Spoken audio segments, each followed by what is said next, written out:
Welcome back to the Open Mic Broadcast Network, the radio guy, Dr. Mike Prince, and we are fortunate to have on the line with us the guru himself, Coach Van Pettaway. Coach, how you doing today, sir? I'm doing great, Doc. It's been a great day. Everybody's getting over the effects of the Super Bowl, and then, we got Valentine's Day facing us. Absolutely. Now, Coach, I want to ask to see if I get validated by you, sir. I predicted that Kansas City was going to win 24-21. They ended up winning 25-22. Do I get any credit for that at all, sir? You should now. You should. Okay, but that don't mean I'm going to get it, though. Yeah. That don't mean I'm going to.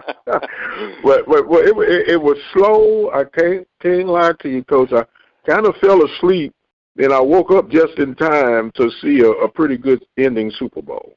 Right. Well, I could not sleep during the entire thing. That game kept you on the edge of your seat because I was like you. I predicted that Kansas City would win the game, but my point spread, I had them scoring too many points, but I did think that they had what it would take to win the game, and I was just happy. I think it was a great game from start to finish for the fan base, and then I think. They say that the viewership was one of the highest out there, so it was a great Sunday. Okay. I had yet to check the numbers out, but we're going to figure all that out. Meanwhile, as my pop would say, back at the ranch. Yep.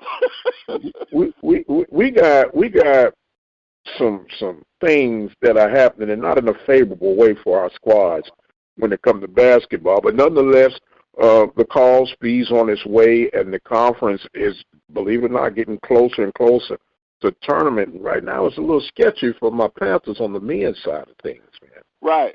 Yeah, they took a hit this past weekend, but so did our men and women for Alabama A&M. So both of our schools are struggling, and right now our men and women are fighting just to make the tournament for Alabama A&M. So we got our work cut out for us, but and then everybody was looking at the big showdown between Jackson State and Arkansas Pine Bluff. It turned out just like I thought it would. Yeah, don't nobody want none of that Jackson State smoke right now, man. And I'm not saying this to be facetious. I think they could give some men programs a run for their money, man. Absolutely. Those ladies, they really play a great game of basketball. They're fundamentally sound, and they just don't give up, man. They get after it. No. Now, we know that coaching is going to get a lot of the credit for that, and deservedly so, but it's really something to be able to put that chemistry together and the consistency, because one thing that many people forget, that everyone that goes to the next level, in this case, collegiate Division I, they were that go-to person wherever they came from, whether it was junior high, high school, junior college, to get to the next level. So they have to learn that the higher you go, it's going to always be somebody a little bit better than where you came from, but you still bring something to the table and trying to put all that together. Right, and then the other thing is you have to buy in. You have to set your ego aside. You have to think about team versus self, and I think they've done a great job of doing that, because those young ladies play for each other. Right. Well, I was expecting a little bit more of a fight from Pine Bluff on Monday, but as they say, the truth rose to the top, and right now GSU is the truth. Right, that's true. They're doing it. They have shown it from start to finish. It's going to be interesting. Will this be the last year of this dynasty? Because you're talking about kids that have been in the program for 4 and 5 years, and she's got about 5 of them that have been together for a while. So they're taking advantage of this run and their stability, because in this day and age of the portal, to have those young ladies to stay together, to stay committed to Jackson State, I think that's remarkable. Well, not only the portal, Coach, but when it comes to women's sports, because of right now as we speak, the lack of opportunities to advance professionally, they're more committed to making sure they get their education in and put together some great runs, 3 to 4 years, whatever eligibility that they have. And the dynamics are a bit different when you look at the women's side of things. When you look at the men's side, you get guys that are one and done. Kentucky and Duke was that for so many years. They get all these, I call them divas that would come through and do their thing and jump to the professional ranks. It's a little bit different of ingredient on that women's side of things. Oh yeah, because you can see it. You see it nationally. You talk about in Division I basketball, two of the top players in the nation. They've got a big decision to make at the end of this year. Do they come back to college, or because they're both eligible for the WNBA?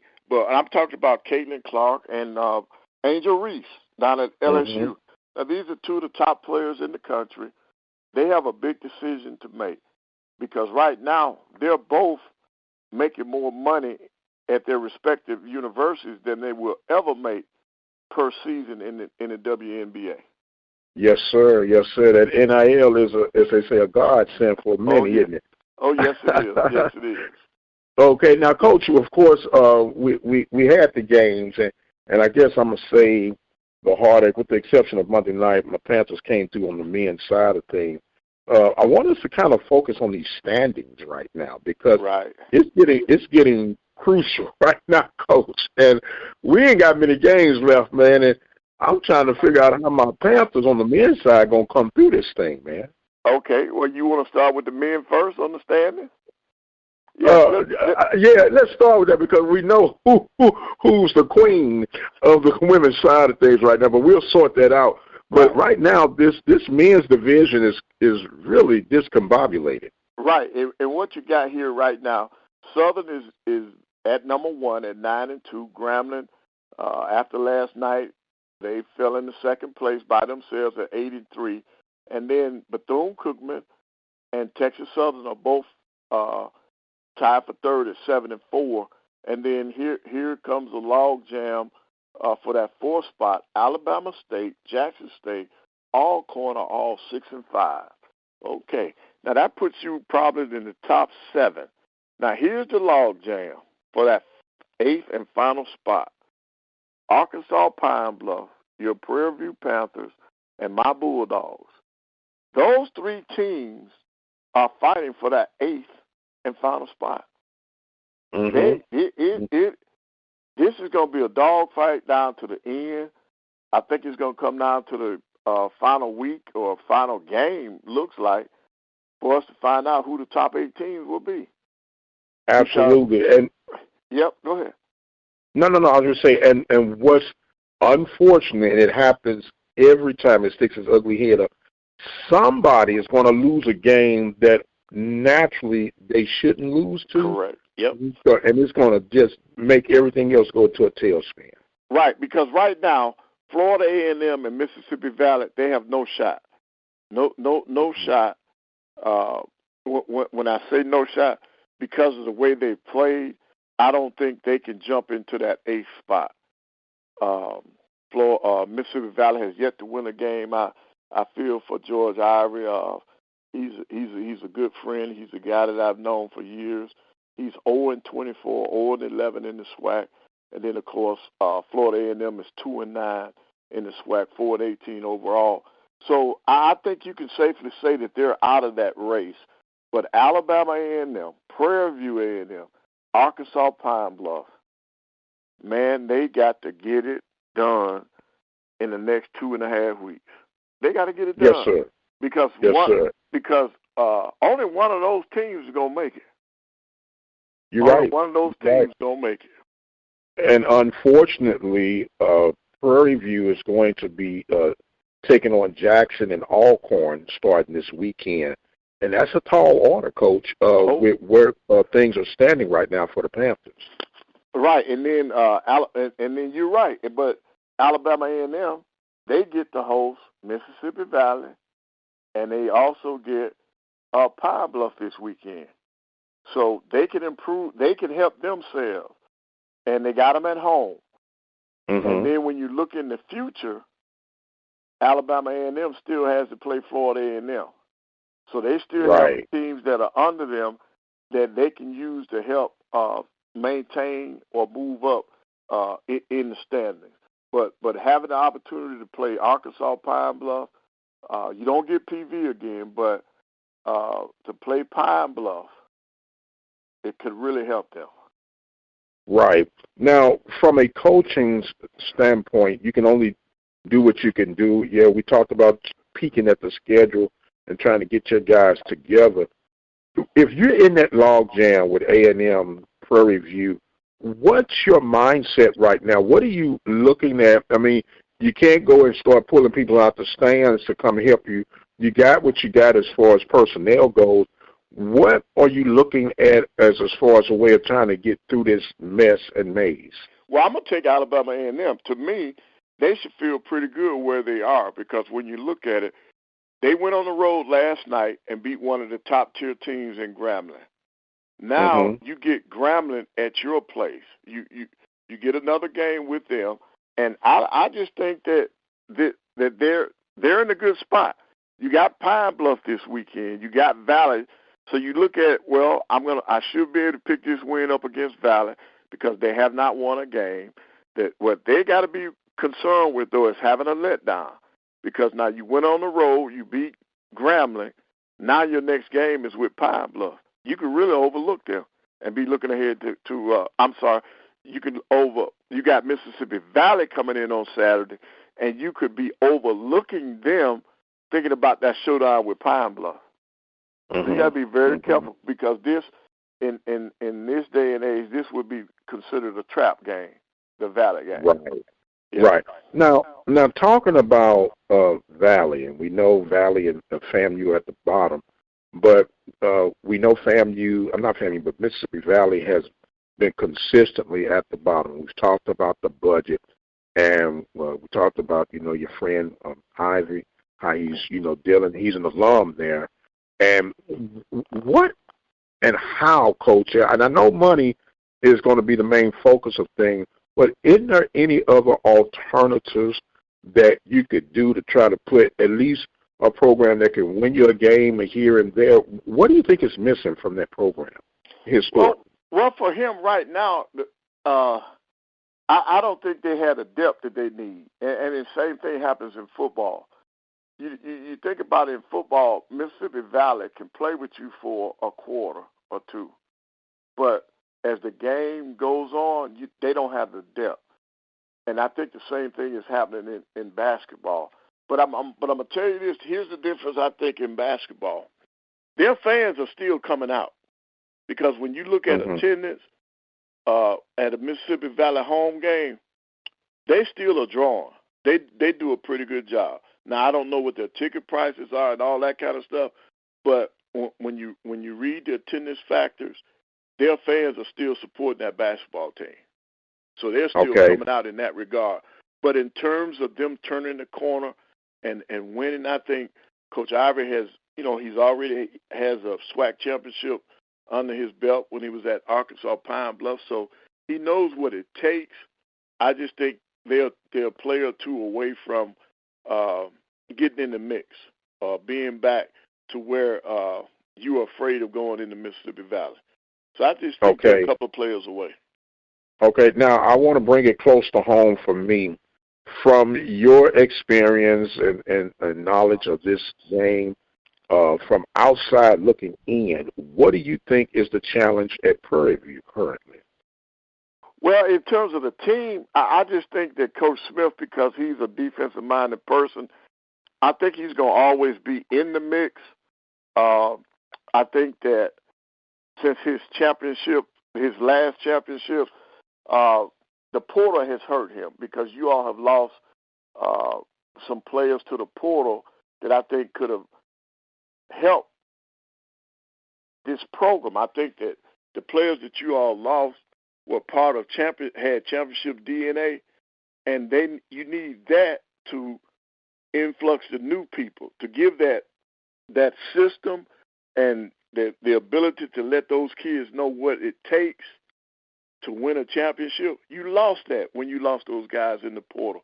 And I just think that Coach Smith will be his program because of his defensive philosophy, I think he'll always be there. And he's just a couple players away also from moving back up to the middle of the pack. This is unfamiliar territory for him to be toward the bottom. And I think he'll turn it around. Now, the biggest issue I have with PV right now, I don't know what it's going to take to get the fans or the alumni to support athletics, period. I'm not just talking about basketball. It's really showing in basketball, even with his championship teams, you still didn't have the fan support outside of your rival game against Texas Southern.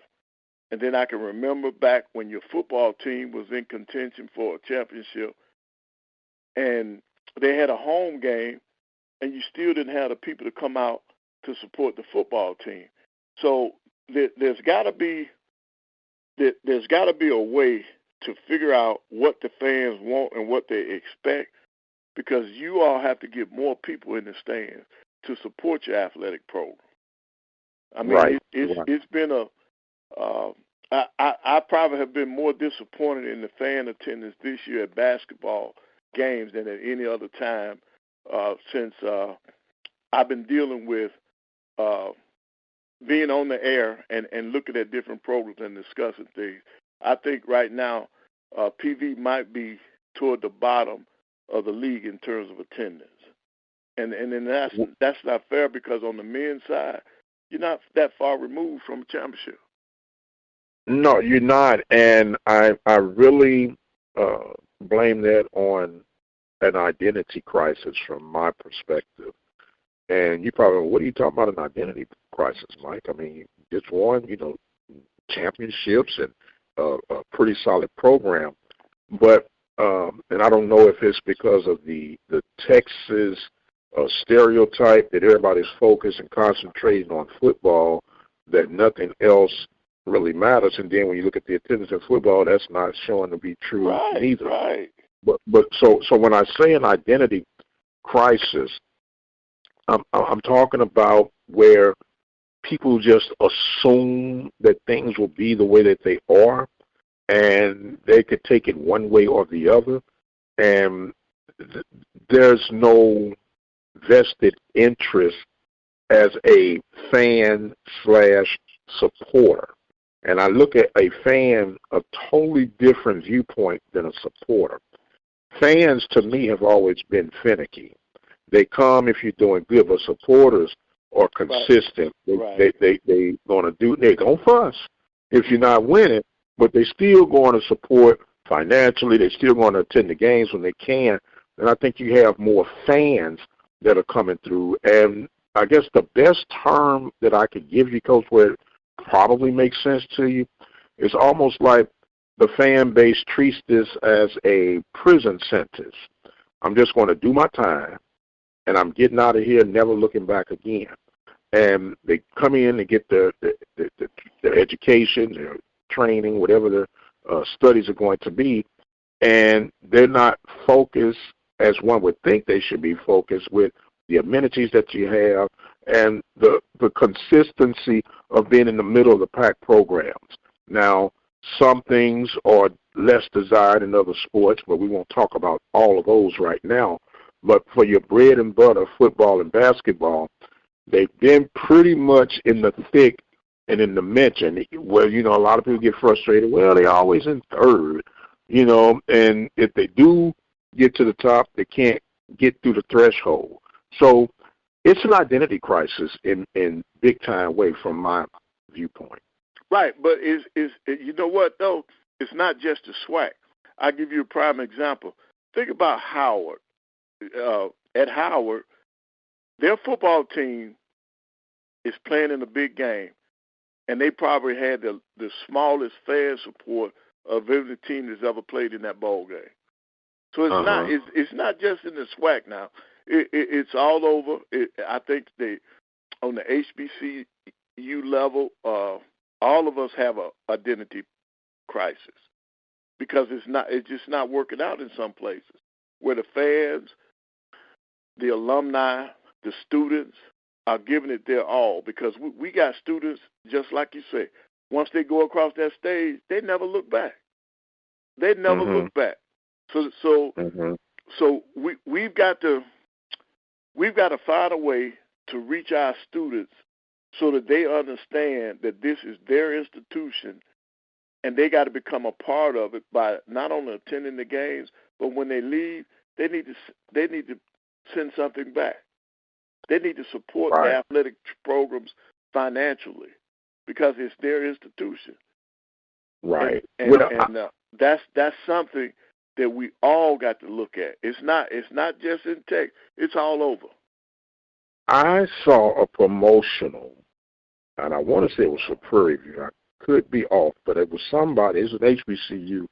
They had a promotional event for a game, and it was Jersey night, right? Mm-hmm. And the idea is come to the game sporting your favorite team's jersey. And I took offense to that. Right. Because I'm going like, what sense does that make? You know, I happen to like the Pittsburgh Steelers in football. I like the St. Louis Cardinals in baseball. I like the Blues in hockey. I don't really have an NBA team. But if I'm going to a Prairie View game, right, I need to have Prairie View gear on. Yep. I need, and to me, if you want to promote a deal like that, and this is just an idea, a marketing idea, I didn't major in marketing, but I did sleep at a Holiday Inn, Coach. What's wrong with getting a team jersey, an official team's jersey, and then a T-shirt rendition of that team's jersey for those who might not be able to afford the actual official jersey? Right. They could get a T-shirt replica, wear that to the game, sell it cheap or give it away if could be, and have them wear that. Those who come in, the first 1,000 come in, get a T-shirt, and you could do something like that to help. But can you imagine a rainbow, a different uniform in a college home setting? You would never hear of that in other college settings. Thank you. At an SEC or a Big Ten event, and that's unheard of. That's appalling. Right. Well, see, we would never do that at Alabama A&M. When you come up with a theme night, it'll never be to wear somebody else's jersey to one of our events. Now, one of the things that I have noticed this year, one of the strongest night has been fraternity and sorority night, Greek night at the different schools, because I saw it at Jackson State. I think I saw a PV game. You all had Greek night, and then of course I saw live at Alabama A&M. I saw Greek night at Bethune-Cookman. Now, on those nights, the Greeks, they showed up and they showed out. They came out because at Alabama A&M, that's been the largest attended game that we've had so far. It was Greek night, where they came out, they showed their support with the Greeks, and then of course they had the little scroll off at halftime, that kind of thing. We need to do more of that, and to me, theme nights are great. Doc, when I coached at Alabama A&M, every season before the season started, I sat down and I came up with a theme night for each one of my home games, and it worked out.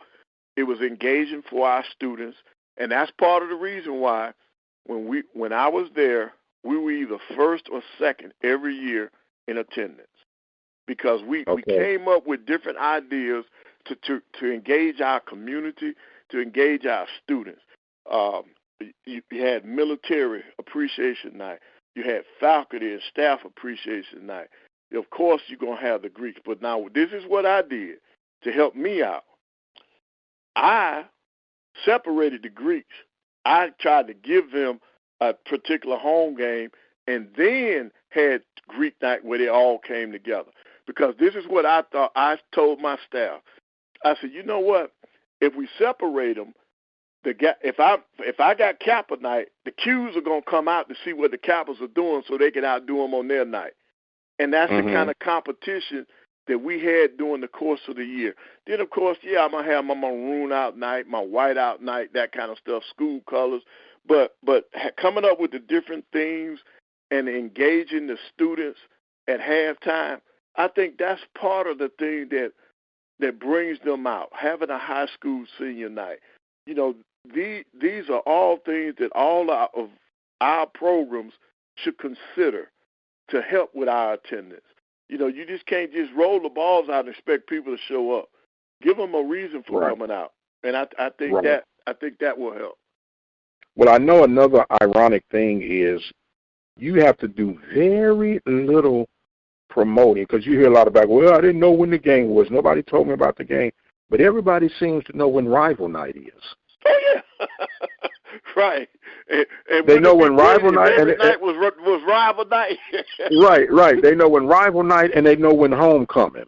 Yeah. Oh man, you know, sometimes people just look at the schedule and they be like, well, where's homecoming? Okay, that's homecoming. They circle that. You don't even see them until homecoming. Yep. And you go. So I said, maybe if you do a little reverse psychology, you put homecoming every week.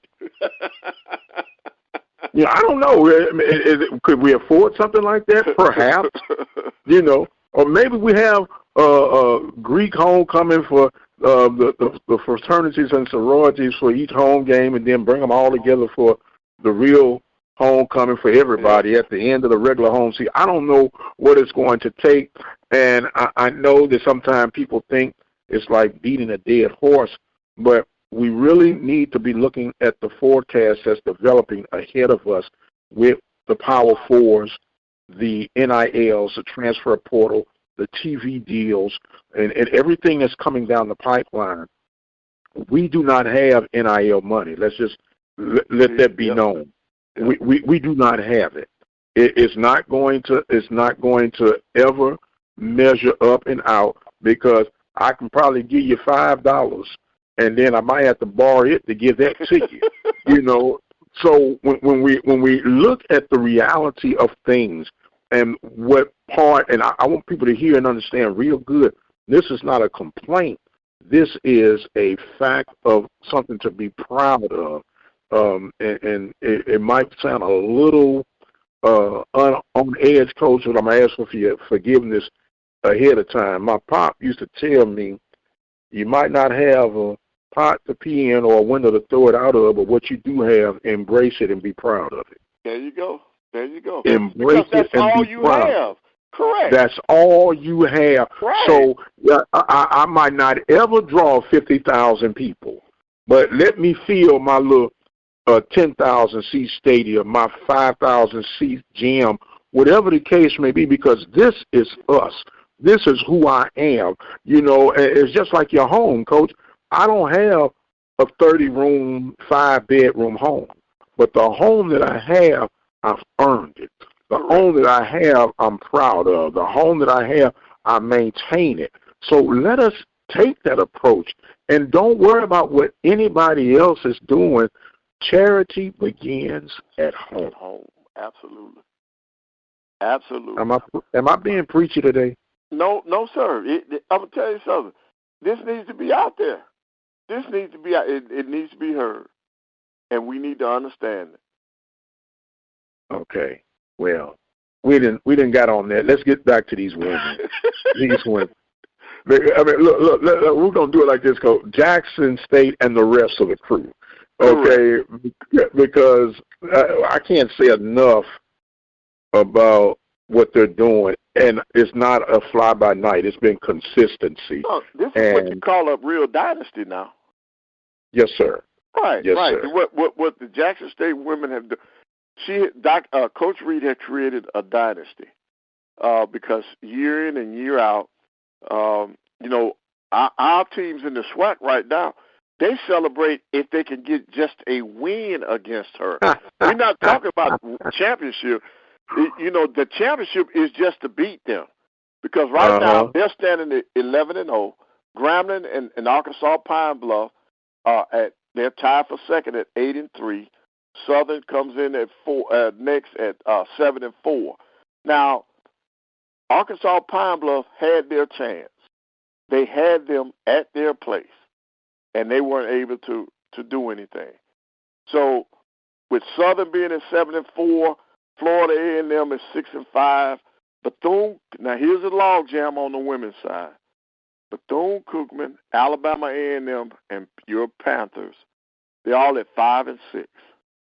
So that group is they're working to get in the tournament. They're working to get in the tournament, so it's going to be tough. It's going to be exciting for these young ladies down the stretch the next 2.5 weeks. I predict that the field will not be determined until the last weekend.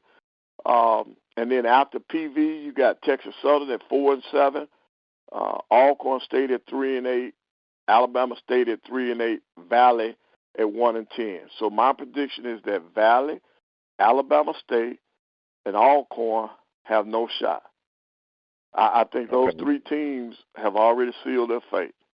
So now just getting the predicted order of finish and being in that top 8, that's priority 1 for Bethune, Alabama A&M, and PV. So you still got a lot of basketball to be played. Texas Southern is at 4-7. They're looking, said, hey, don't forget about us. And then they're right because they're right there. They are right there. Yep. Now, we know what Coach Reed and Jackson State are doing. But right now, looking at your crystal ball, Coach, if you had to pick a Coach of the Year from the women's division, other than Coach Reed, who would that be and why? Well, to me, it would be, I would probably pick Grambling because I don't think Grambling, if I can remember, for the preseason predictions, I don't think they were picked too high because you're going into a new season with a new coach, and I think it would be Grambling. I think they have done, they have shown the work. They're currently tied for second with Arkansas Pine Bluff. Pine Bluff was already picked to do well, and I just don't think when you look at it, I don't think anybody looked for Grambling to finish very high. And then, in fact, they were picked 8th. They were picked 8th, and they're tied for second right now. So I think Grambling, you'd have to pick them. I would pick them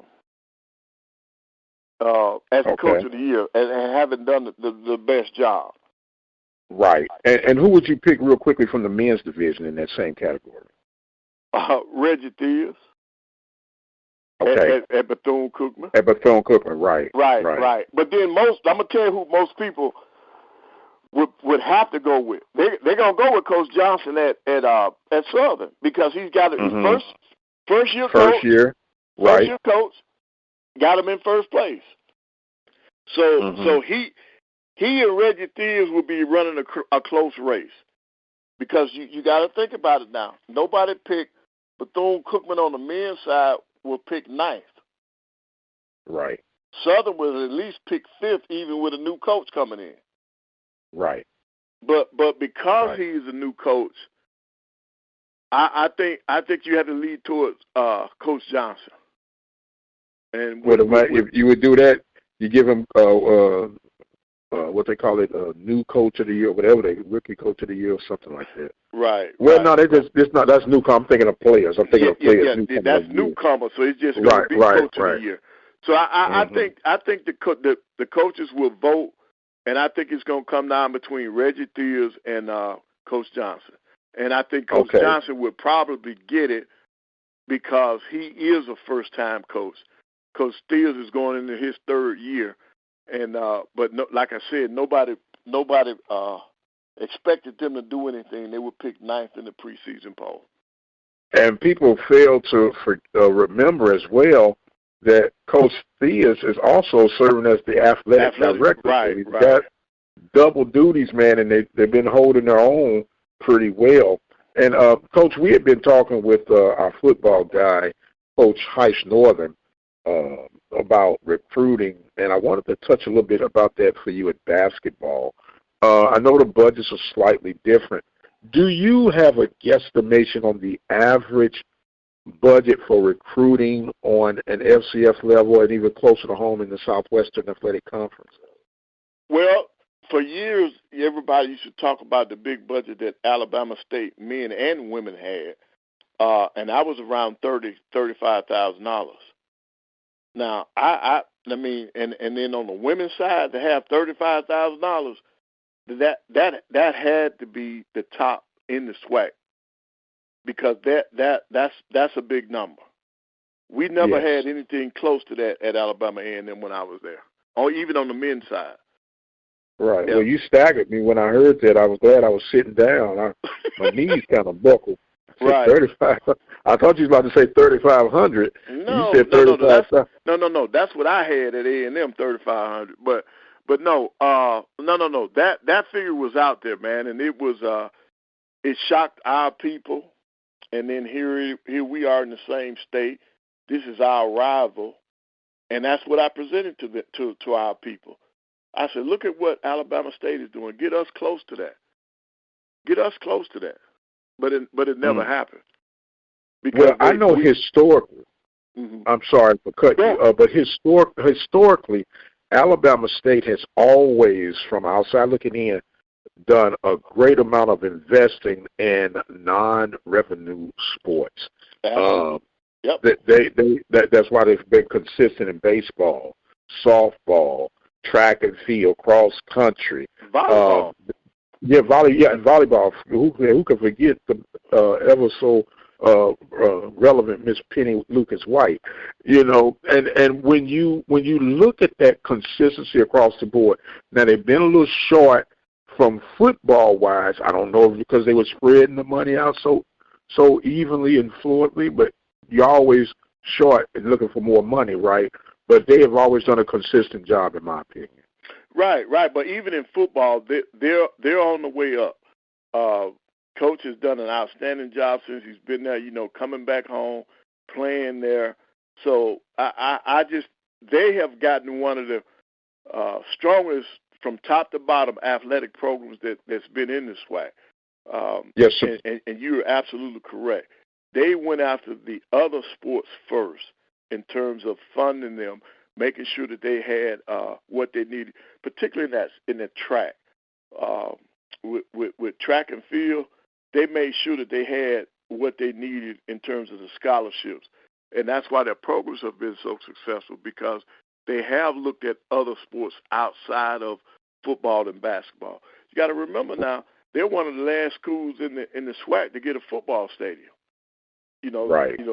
For years they just played down there at Crampton Bowl, a city-owned stadium.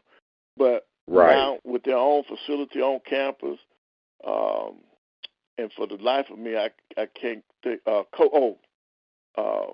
Their football coach has done a remarkable job. Eddie Robertson Jr. Yes, sir. He has made sure that he has put Alabama State football as a team to be reckoned with. In other words, in the years past, people, when they saw Alabama State on the schedule preseason, they counted that as a win. Can't do that now with Coach Robinson. Right. Yep. Right. Yep. So funding really helps. Another thing that has helped Alabama State, they are in Montgomery is the capital for the state of Alabama, and they have a lot of people that pull for them when it comes to state funding. They got the lobbyists, they got the people that are really helping them, because when you look at the state appropriations, they're always ahead of Alabama A&M. Okay. And it's because they have the inside, they have the inside track, because they're right there with the politicians, with the lobbyists. Yep. Okay. Well, I want you to reach back to that $3,500 budget for a minute. And in today's era, how do you maximize that as far as recruiting goes? What do you do differently that you may have did back then that you do today to stretch that to the apex? Well, okay, that did not bother me because I always had other irons in the fire. I had a TV and radio show. I had a basketball camp.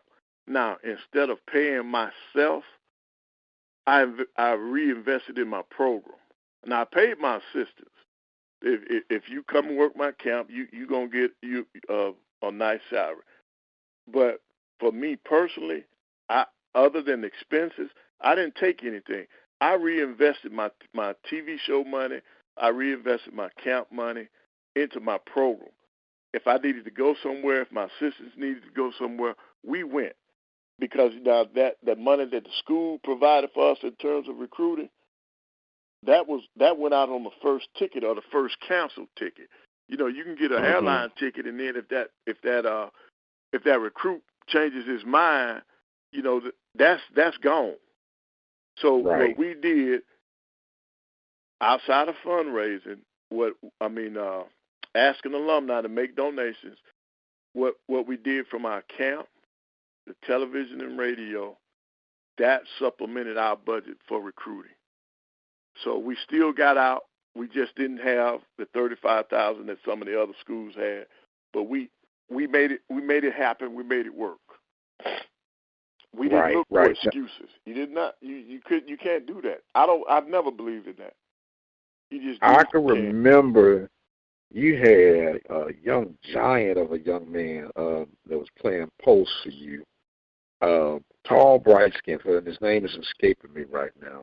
Probably Michael Gladness, yeah. Yes. I'm like, where did Coach find this giant of a man?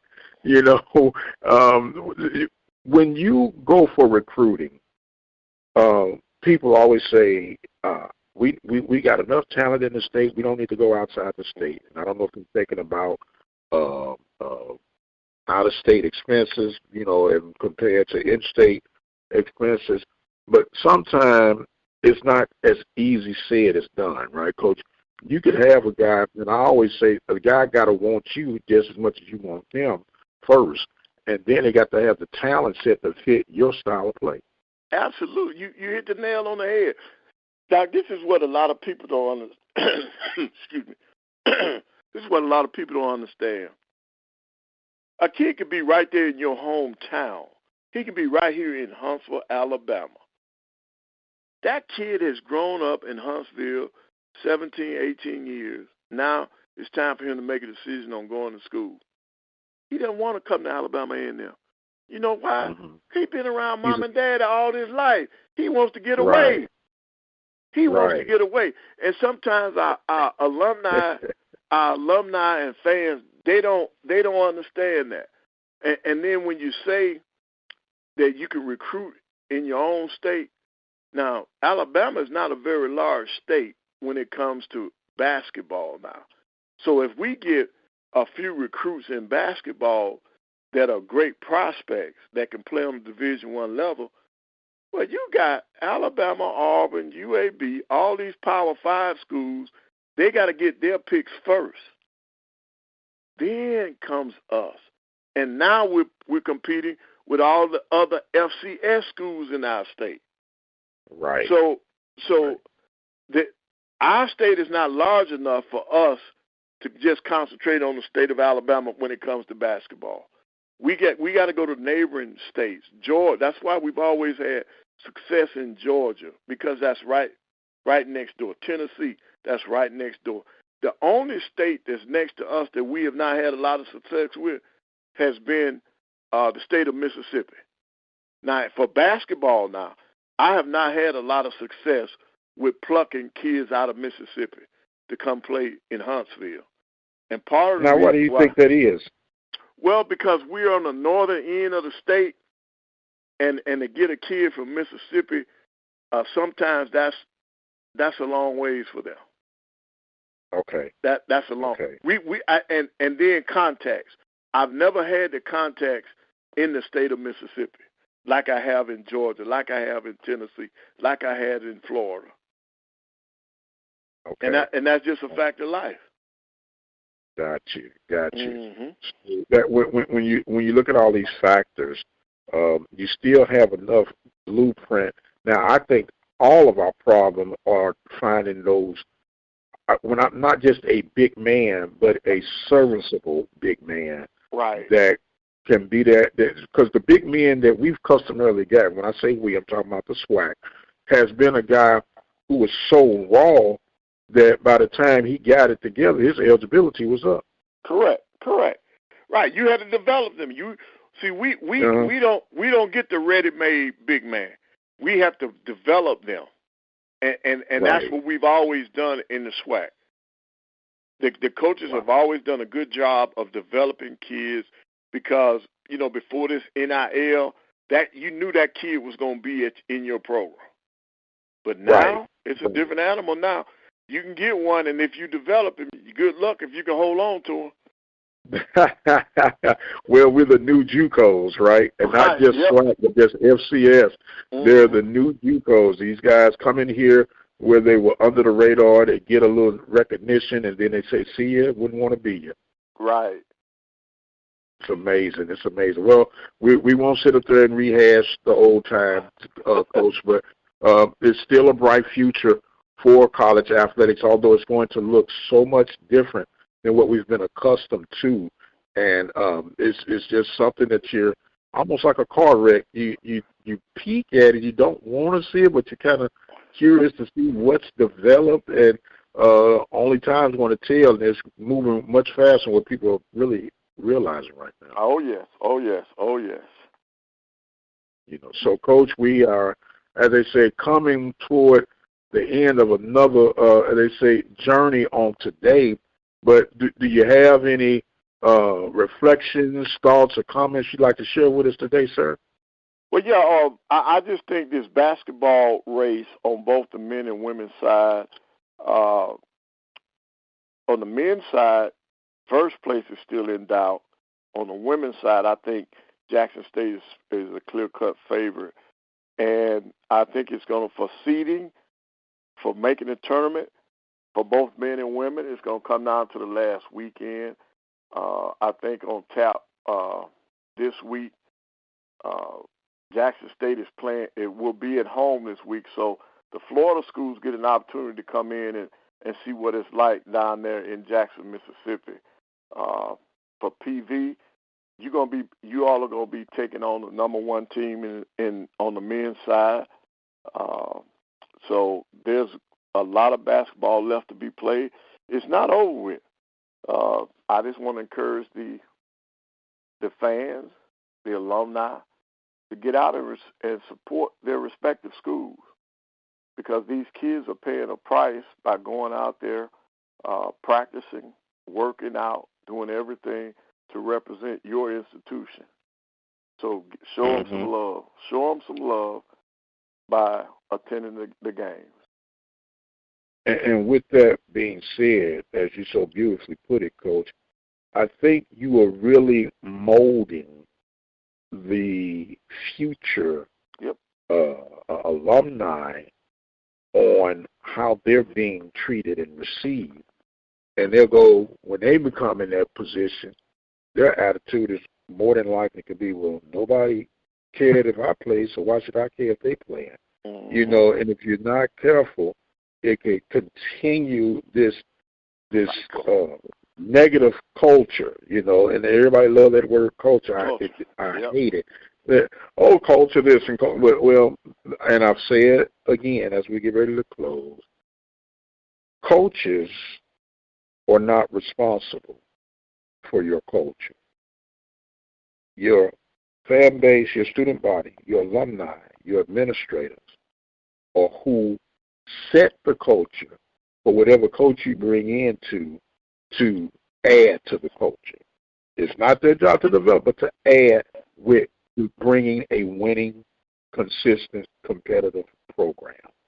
You're not going to win every championship, but I don't want to be content with being at number 3 and never get to sniff number 1. Okay, and in the same token, I know I can't be number 1 all the time, but in a 4-year window, Coach, and maybe I'm being overzealous, you got to sniff number 1 at least 1 out of those 4 years. Yep. And I think that's reasonable. That's reasonable. That's reasonable. I don't care if you backed in, stumbled in, crawled in, but at least show me some type of sign in life. And I think another thing that we're going to see diminish real quickly are locking coaches in for 4, 5, 6 years down the road. The economy is not going to set for it, and the patience of fans and administrators are wearing too short to go there. With these portals and transfers available, you better get it done and figure it out quick and start complaining about what you don't have.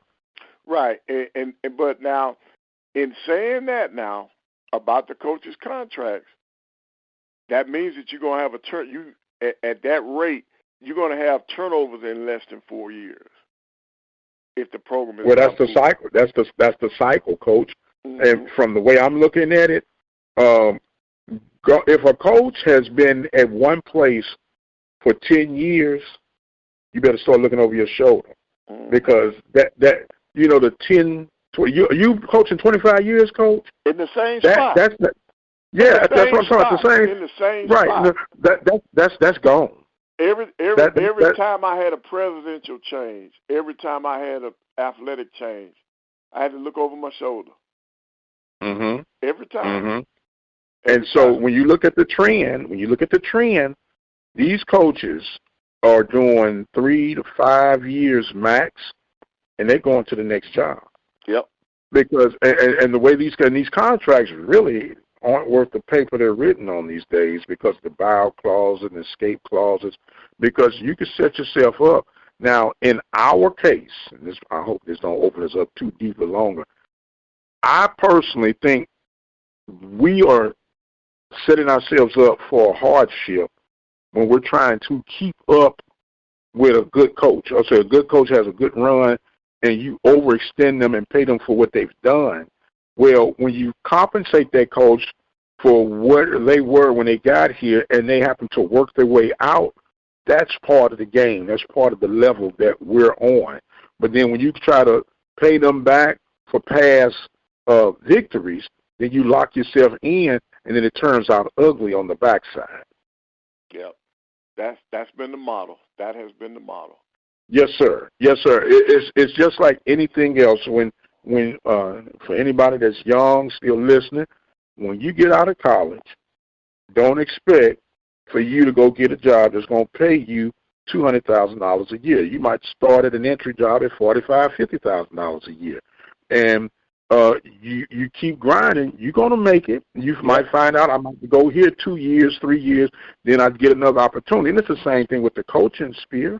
You can't expect, and I'm not going to just keep it on a HBCU, but an FCS program to pay you long term without something being sacrificed on that level. It's just not manageable, Coach. What's that McNeese just tied and committed to pay their basketball coach $700,000? Man, you know McNeese ain't got no $700,000. Yeah, that's Wade. Came from LSU. Yeah, you know they don't have that. So why even play that game? I don't know. And then I think they were on the hook for paying one of the Bowdens too in football. Yeah. So and the reality is, as I stated earlier, just embrace where you are, who you are, and make the most of what you got. Don't make you no less than, no greater than the next person. And I was taught, Coach, during the as they say, the Black awareness era, man. What James Brown said, say it loud. Say it loud. I'm black and I'm proud. Oh, yes. Yes, sir. Okay, and that's not just a racial tone or setting. That's a person tone or setting. You could be what they call middle class, which ain't no such thing as middle class. You either rich or you're poor. You either got it or you don't. But just because I don't have it don't mean I'm not worthy. And I got to keep on going and go to the place that can afford and compensate me for what my worthiness is, instead of bleeding someone that you know is doing all that they can. Yeah. That never made sense to me. That never made sense to me. And I'm gonna quit while I'm ahead, because I could keep on going on this topic, Coach, and we'll be here until next week talking about this. But I am going to say one more thing. I'm going to say one more thing. I know you're a spiritual man, and I would like to think that I'm a spiritual man. And if we set this thing up in a church structure, you have small churches, mid-sized churches, and mega churches, right? Correct. Just because you have a small church pastor doesn't mean he couldn't preach at a mega church. But he has to take his small church and treat it as a mega church, but don't bleed his people, because they still require what? A pastor. Yep. And if you're going to be in the role of coaching, you need to take that same attitude. This is what this small program can pay me. I'm going to maximize it until a door opens if it's desired for me to go to the next levels.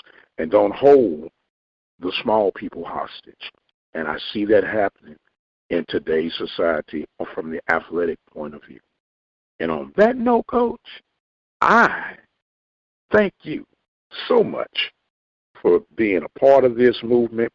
I thank you for your consistency, your genuineness, and your knowledge that you help me each week. I'm more than what you realize.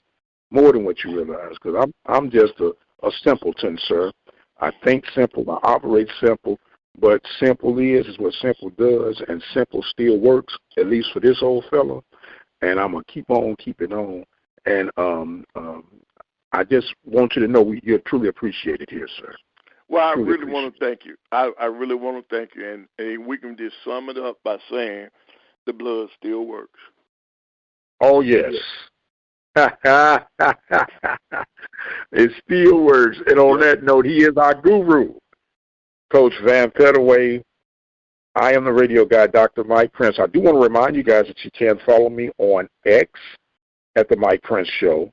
Subscribe to our YouTube channel at the Open Mic Broadcast Network, and do join and visit the website for our 24-hour stream at obnradio.com. And until the next time, you guys be blessed, and we'll see you on the other side.